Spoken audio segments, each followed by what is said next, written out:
감사합니다. 오늘 우리에게 주시는 말씀 함께 나눕니다. 민수기 제21장 4절에서 9절까지의 말씀입니다.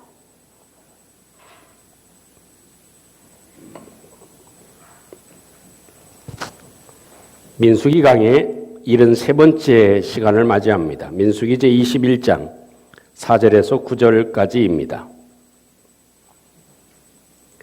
4절입니다. 백성이 호르산에서 출발하여 홍해 길을 따라 에돔 땅을 우회하려 하였다가 길로 말미암아 백성의 마음이 상하니라.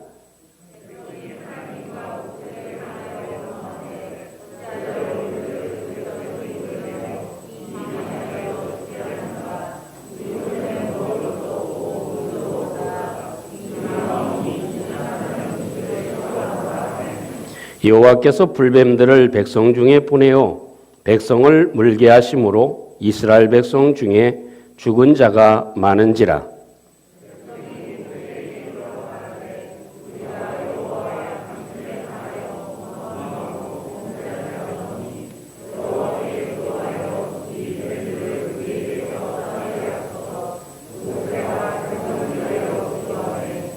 여호와께서 모세에게 이르시되 불뱀을 만들어 장대 위에 매달라 물린 자마다 그것을 보면 살리라.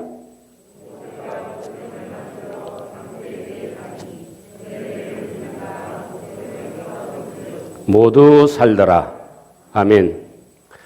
우리 인생의 길도 마찬가지지만 믿음의 길도 만만치 않은 것 같습니다. 믿음의 여정을 살아가는 삶의 여정도 단거리라고 하기보다는 장거리의 오랜 길을 걸어가는 것이 우리의 믿음의 여정이 아닌가 싶습니다. 우리가 장거리를 걷거나 또한 뛰거나 하다 보면 중요한 것이 있습니다. 그것은 자기 속도를 유지하는 것입니다. 제일 처음에는 아주 급하게 갔다가 빨리 갔다가 조금 지나면 지쳐서 목표한 그런 지점에 도달하지 못하는 경우도 있습니다. 자기 페이스를 유지하는 것, 그건 굉장히 중요한 일이 됩니다. 또 한 가지가 있다면 그것은 포기하지 않는 일입니다.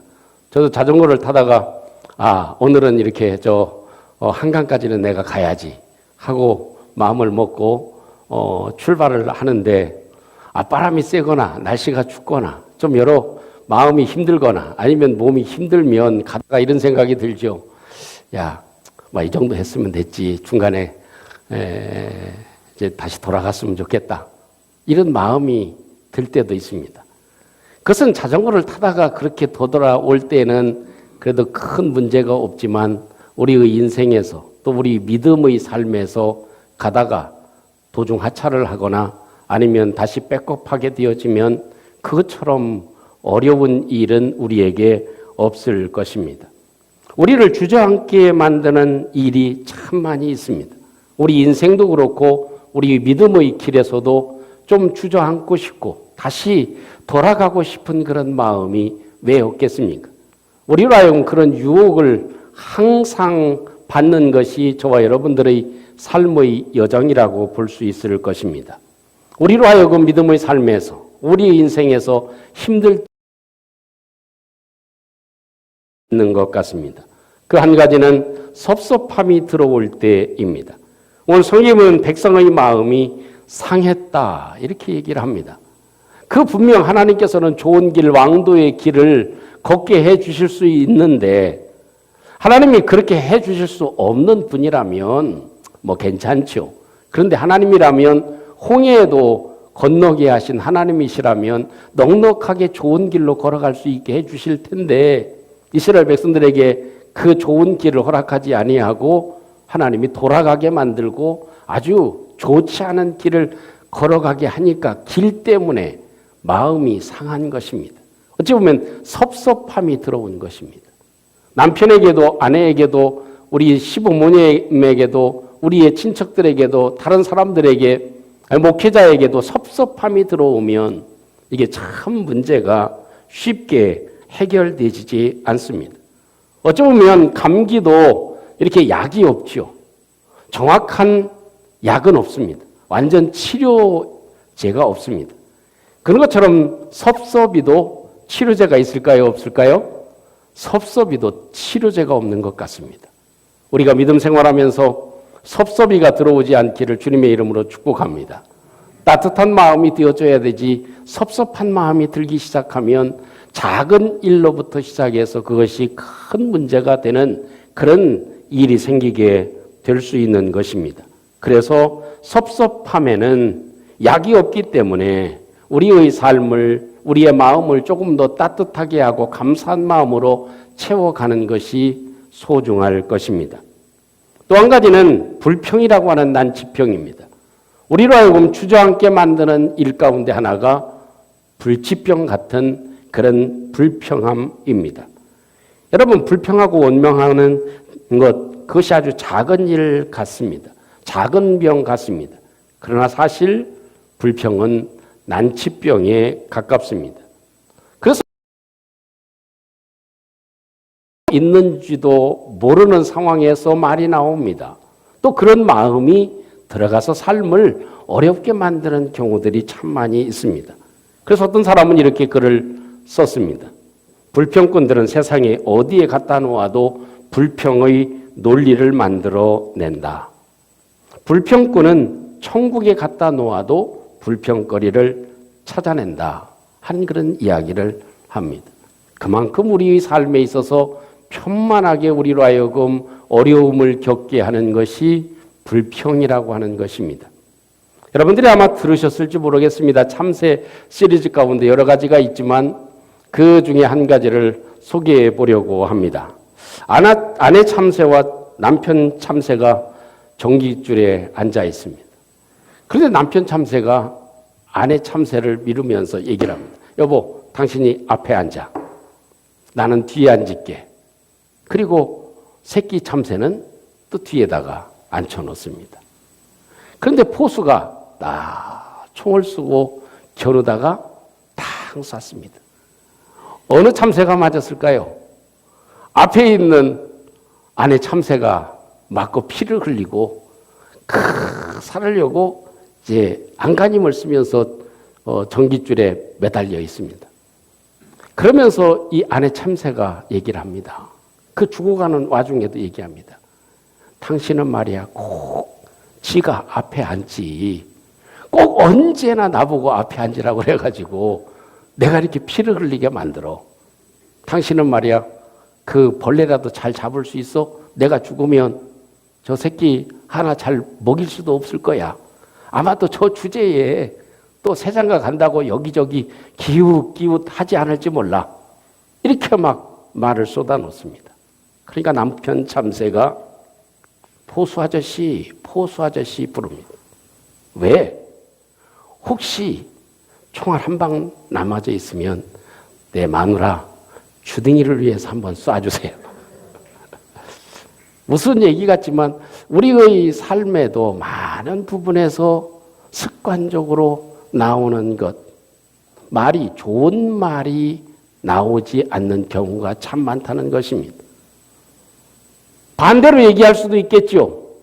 내가 앞에 앉아서 내가 총 맞았으니 다행이야. 이렇게 얘기할 수도 있잖아요.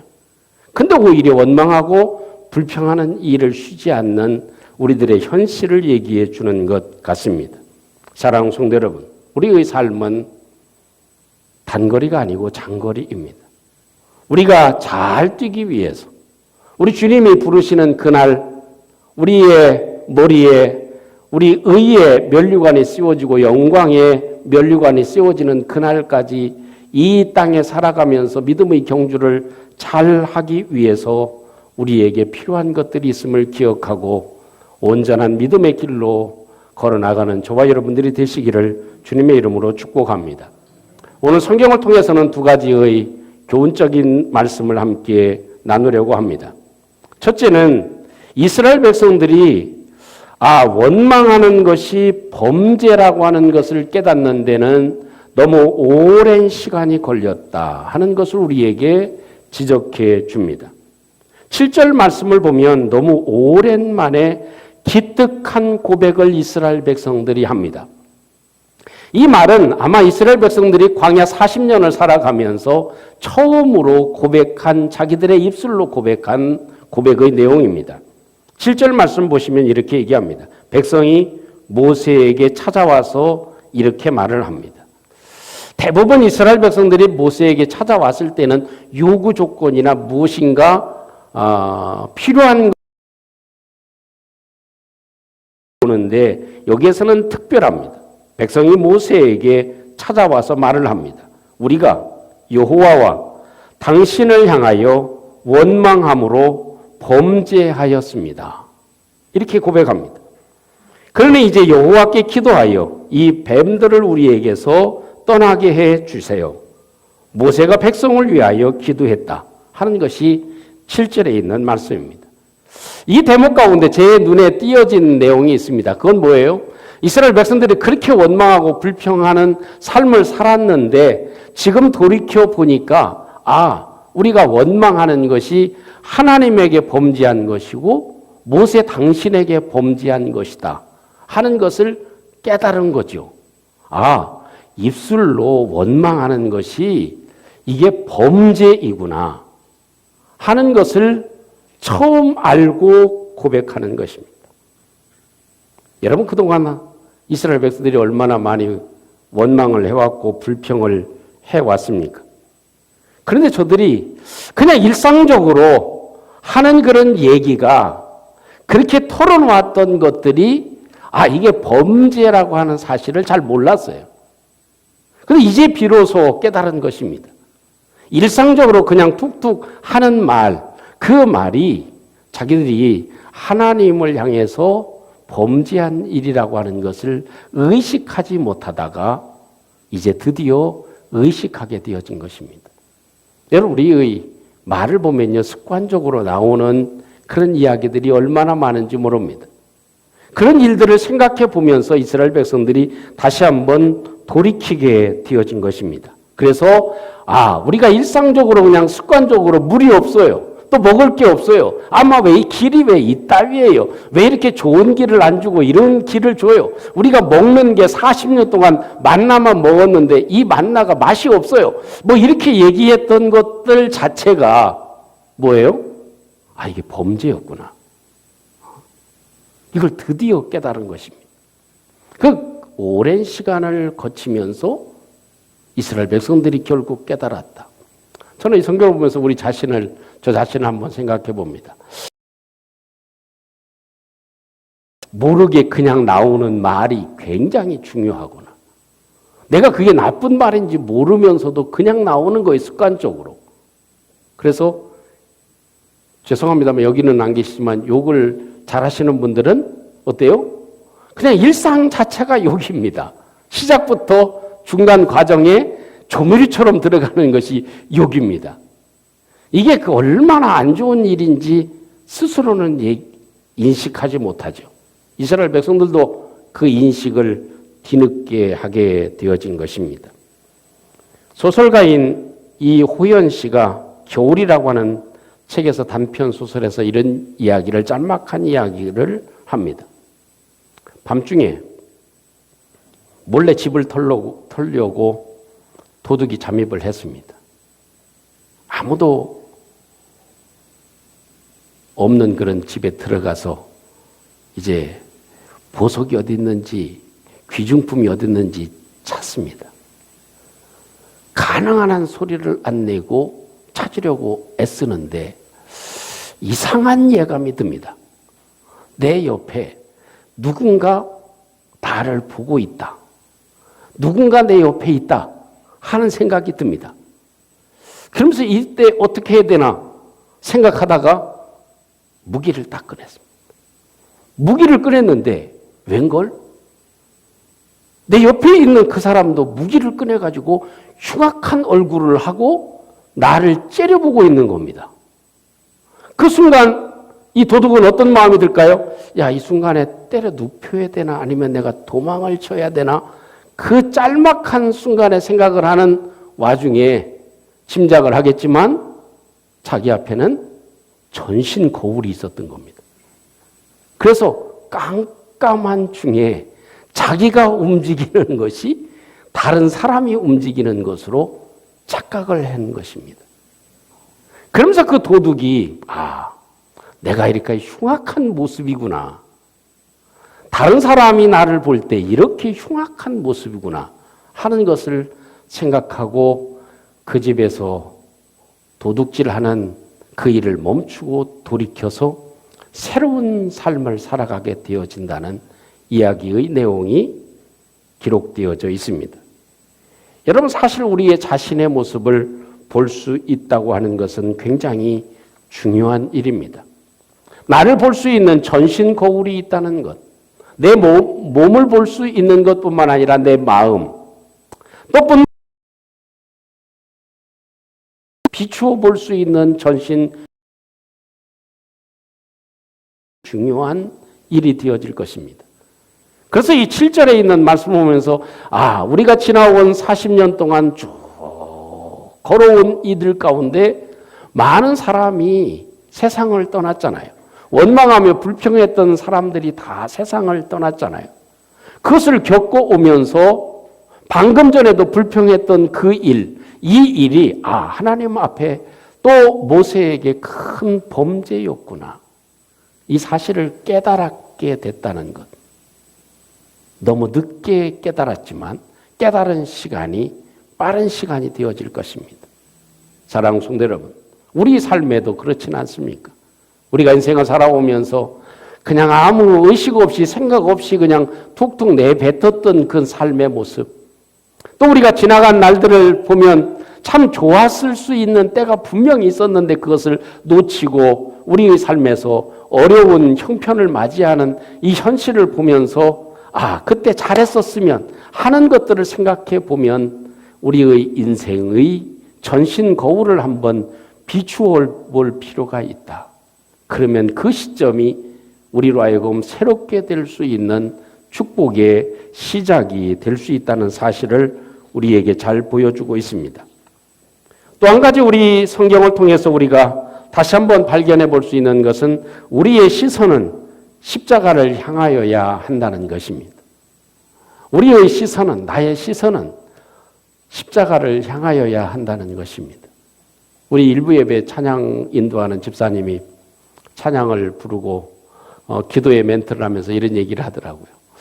성도님들이 볼 때에는 제가 아무 걱정 없는 것 같은 사람으로, 다 모든 것을 잘 사는 사람으로 생각하기 쉽다.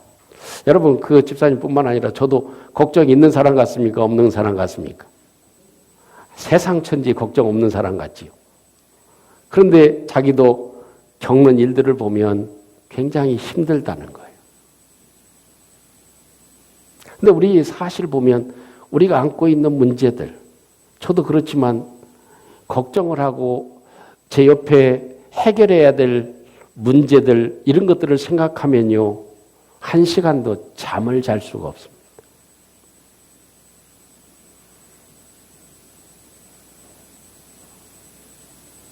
그런데 우리에게는 한 가지 방법이 있습니다. 그럴 때마다 누구를 찾습니까? 아버지를 찾습니다. 우리 현실은 어렵고 해결해야 될 일들은 산적합니다. 사실 따지고 보면 내가 할 수 있는 일도 없어요. 내가 좀 이렇게 해서 이 문제가 해결되면 참 좋잖아요. 근데 막상 사업의 일이나 교회의 일이나 직장의 일이나 병의 일이나 모든 일이 할 수가 없어요. 제 아내가 아프지만 능력의 종이 돼서 머리에 손을 얹고 안수해서 기도하면 손을 얹고 기도할 때 나오면 얼마나 좋겠습니까? 근데 안 되는 일이잖아요. 물질의 문제도 참 해결할 능력이 나에게 있으면 얼마나 좋습니까? 사업의 일들도 이렇게 해서 처리할 수 있는 능력이 나에게 있으면 얼마나 쉽겠습니까? 아무것도 사실 따지고 보면 내가 할 수 있는 일이 없어요. 그때 이스라엘 백성들은 뭐라고 얘기합니까? 다 세상을 바라봅니다. 관점이 물이 없는 것, 땅에 있는 것, 길이 안 좋은 것, 먹을 것이 없는 것, 이런 세상의 것에 시선이 집중되어져 있습니다. 그런데 이제는 그들의 시선을 바꿉니다. 너 뱀을 만들어 놓고 장대에 달아가지고 너 뱀을 봐라. 그러면 살리라. 이것이 우리들에게 주시는 메시지입니다. 우리의 삶에 내가 해결할 수 있는 문제가 없습니다. 그런 능력이 없습니다. 그럴 때 우리가 해야 될 일, 아버지를 찾는 것입니다. 주님의 십자가를 바라보는 것입니다. 주님을 의지하는 것입니다. 아버지 도와주세요. 여러분 어찌 생각해 보세요. 불뱀에 물려가지고 사람들이 다 죽어져 나가는데 어찌 그 장대에 달린 노뱀을 본다고 어떻게 살겠습니까? 그 의미가, 그 미닝이 무엇입니까? 우리가 이 세상에 살아가면서 많은 일들을 겪지만 문제 속에 살아가지만 누구를 찾아라? 아버지 하나님을 찾으라는 것입니다. 주님의 십자가를 보라는 것입니다. 그러면 하나님께서는 자연적으로 언제 독이 내 몸에 쌓여서 퍼져서 죽을지 모르지만 그 독이 언제 사라졌는지 모르게 사라지게 될 것이다. 그것이 하나님이 해주시는 방법이에요. 우리 삶에서 일어나는 많은 일들도 내가 해결할 수 없지만 아버지를 찾고 하나님을 의지하고 하나님을 바라보고 십자가를 의지하고 나가면 어느새인지 하나님께서 뒤에서 해결해 주시는 것, 표신하지 않게 뱀의 독이 빠져서 살게 하시는 것, 문제가 해결되게 하시는 것, 이것이 하나님의 은혜요, 십자가의 능력인 줄로 믿습니다.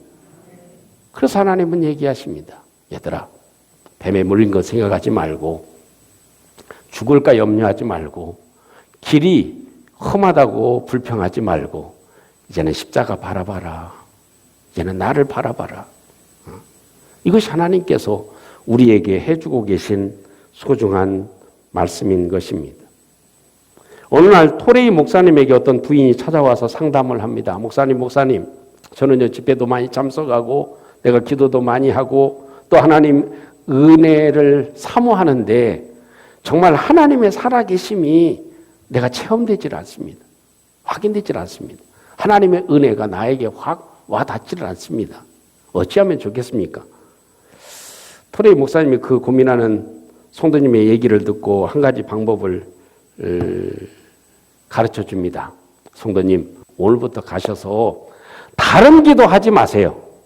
뭐 자식의 문제, 뭐 일의 문제, 뭐 돈의 문제 이런 복잡한 얘기 다 내려놓고 오직 한 가지만 위해서 기도하세요. 하나님, 제 모습을 좀 볼 수 있게 도와주세요. 내 모습만 볼 수 있게 도와주세요. 내 인생을 볼 수 있게 하시고 나를 잘 볼 수 있도록 도와주세요. 이것만 기도하시오. 그래서 그 여인이 이제 성도님이 기도하기를 시작합니다. 하나님, 제 모습을 잘 볼 수 있게 도와주세요. 하나님, 내 모습이 어떤 모습인지, 내 마음이 어떤 마음인지, 내가 어떤 사람인지 내가 볼 수 있도록 도와주세요. 그렇게 계속 기도하니까 어떤 생각이 듭니까? 야, 내 마음이 진짜 더럽긴 더럽구나. 참 더러운 것 중에 최고로 더러운 게 마음이라고 성경이 얘기하는데 정말 내가 더러운 마음을 가지고 있구나. 내 속에 좋은 것보다는 그렇지 않은 것이 훨씬 더 많이 있구나. 또 내가 걸어온 걸음 자체가, 인생 자체가 지금까지 살아온 것이 다른 사람에게 도움이 되는 것이 아니라 정말 이기적으로 살아왔구나. 이게 이제 깨달아진 거예요. 그래서 그럴 때 눈물이 나죠. 내가 이렇게 살아왔구나. 내가 이런 존재이구나 하고 눈물을 흘립니다. 그리고 그 다음에 다시 토레이 목사님에게 찾아왔습니다. 목사님, 제가 기도하다 보니까 머리에서부터 발끝까지 내가 죄로 가득 차 있었습니다. 이 어찌하면 좋습니까? 그러니까 목사님이 두 번째, 그러면 이번에는 다른 것 기도하지 말고 이제는 십자가의 은혜만 깨닫게 해주세요. 내가 십자가만 바라볼 수 있게 해주세요. 예수님이 달린 십자가만 바라볼 수 있도록 해주세요. 그 예수님의 십자가만 생각하게 해주세요. 이렇게 기도하시오. 그랬답니다. 그러니까 일주일 동안 기도하면서 십자가만 바라보고 십자가만 생각하고 십자가의 은혜만을 간직하고 기도하니까 그 머리에서부터 발끝까지 죄인이었던, 죄로 뒤범벅이 되었던 내가 이제는 다 사함을 입고 은혜를 입었더라. 주님의 용서하심을 체험하게 되었다. 그것이 토레이 목사님이 쓴 책에 기록되어진 내용입니다. 바로 이것입니다. 우리 삶에는 여러 많은 문제들이 있습니다. 길을 걸어가는데, 우리의 인생의 길을 걸어가는데 비단길이 있습니까? 그렇지 않습니다. 우리의 모든 삶에는 다 어려움이 있고 힘듦이 있습니다. 이런 때 하나님께서 우리에게 주시는 메시지는 무엇일까요? 내년이 더 어렵다고 얘기는 하지만 그것과 상관없이 우리가 주님을 바라보면 될 줄로 믿습니다. 이것이 하나님께서 우리에게 주시는 메시지가 오늘 십자가를 바라보는, 놋뱀을 바라보라고 하는 주님의 음성일 것입니다. 사랑하는 성도 여러분, 우리는 세상의 힘으로가 아니라 믿음으로 세상을 살아가는 사람들입니다. 우리는 믿음으로 세상을 정복해 나가는 사람들입니다. 우리에게 정말 필요한 것은 무엇일까요?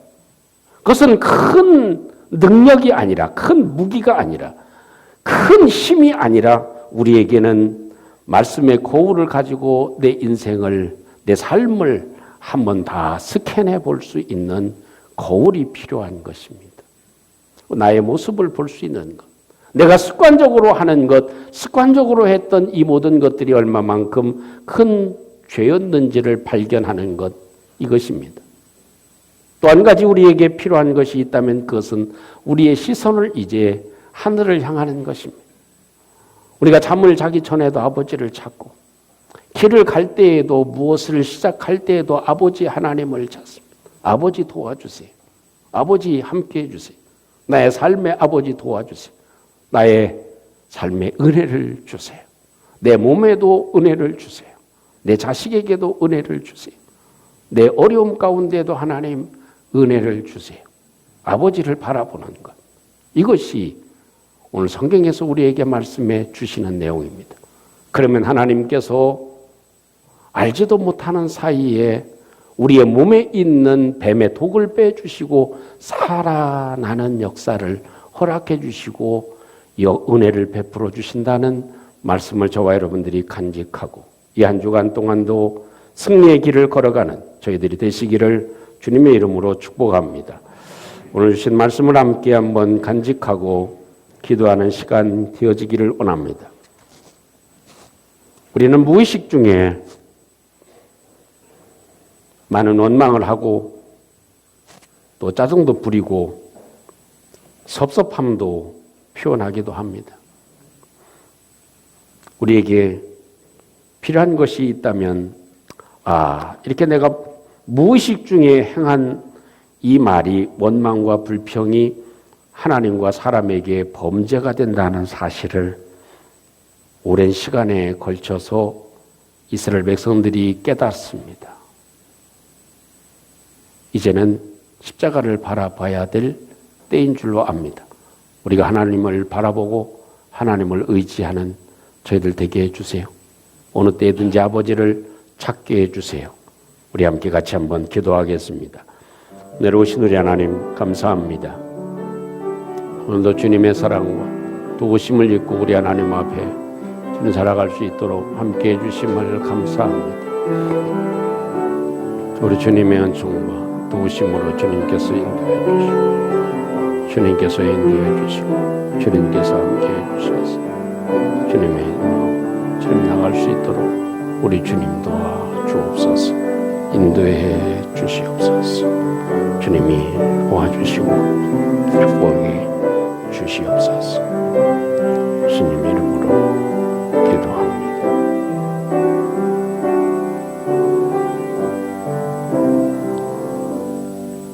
오늘 오신 하나님, 우리 하나님은 우리가 이 땅에 살아가면서 얼마나 고생을 하고 있는지, 고난의 길을 걷고 있는지 주님은 잘 아시는 줄 압니다. 우리 믿음의 길이 더욱더 정복하고 또 힘있는 걸음을 걸어갈 수 있도록 우리를 도와주시옵소서. 예수님 이름으로 기도합니다. 아멘.